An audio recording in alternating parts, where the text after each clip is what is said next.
Have you been sleeping on Sporebloom, or as I like to call it, SporeDOOM?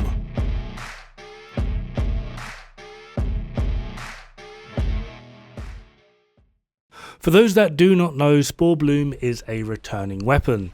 It was a boss weapon in Remnant from the Ashes, which is what most people would know to be the first game, when the first game is actually Kronos from the Ashes, which is a waste of time. Don't do it.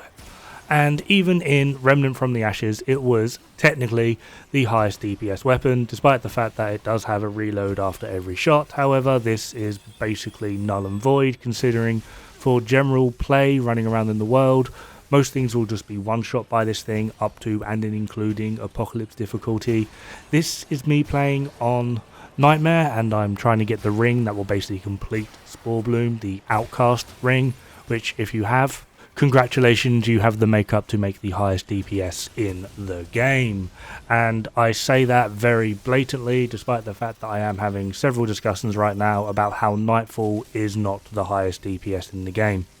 See, Remnant actually does something pretty damn beautiful. It calculates its fire rate in rounds per second, which means if you want to know DPS, you literally just have to multiply the first two numbers together when you look at the weapon.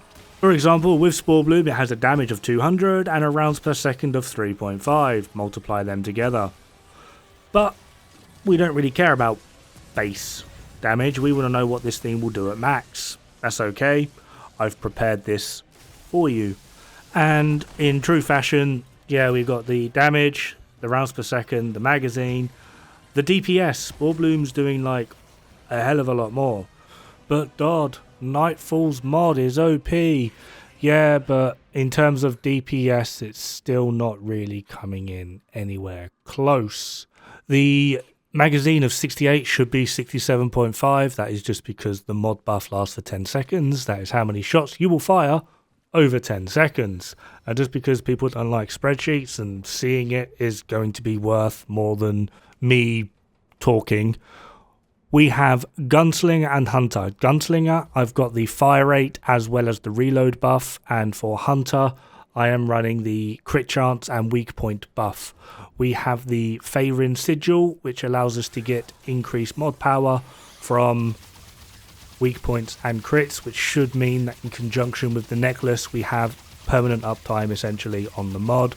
The Amulet and One Ring is going to be our utility. The other three, it's like Stone of Balance, the one that lets you take 200% more, but you do 10% more damage yourself. And then there's another one that's like a 12% increase in range or something. Yeah. We stabilize at around 3.7 to 3.8 thousand DPS. We're just going to change the necklace to Gunslinger, and we're going to put the Outcast ring on, which is going to be our two utility pieces. The overall damage pieces are not changing. And we're going to swap to Sporebloom. Just going to go touch the big shiny red rock, just so that I haven't got to wait for cooldowns. Not editing, so you can see that I'm not changing anything, because a lot of people seem to think that the reload on Sporebloom is a problem. Yeah, as you're about to see, what reload? So we're going to activate Gunner, Gunslinger, and then Hunter, and now we're just going to spam.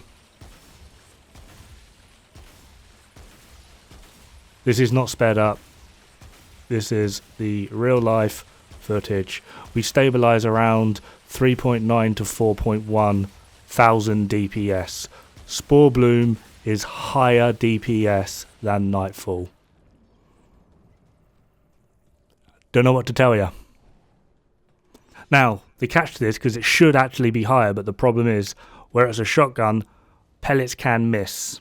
So we're potentially not hitting all of our pellets all of the time, which is kind of annoying. It also means that running tests like this aren't exactly going to be 100% accurate, because with something like Nightfall, I can hit 100% of my shots. With something like Sporebloom, I can't. Now, the next argument is actually something people just haven't quite grasped yet. It's something we call alpha damage. Now, I could actually sit here and be an absolute prick and just be like, haha, you have to go into DPS. I'm just going to sit here and laugh at you with my alpha damage.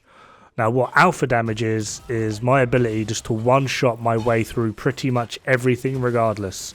Oh look, dead. Dead. Dead.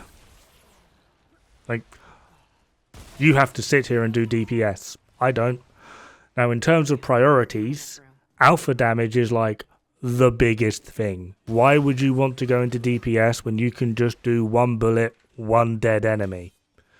And in that regard, absolutely, Sporebloom is the king. It is the highest damage possible in a single shot. But then, even without that, it is also the highest DPS. Like, shit bust, I'm sorry to tell you. I'm aware, like, people's feelings might get hurt and oh no, my Nightfall. Don't get me wrong, Nightfall is very powerful. The problem is, shotguns exist. Shotguns are going to be the highest damage. Coach Gun was a fan favourite in the first one. Even that does more than Nightfall, with the mod active. Anyway, that's basically the saltiness over, because it's been like one day and I'm bored of this conversation already. Like, I actively don't want to use Nightfall now. Your fault.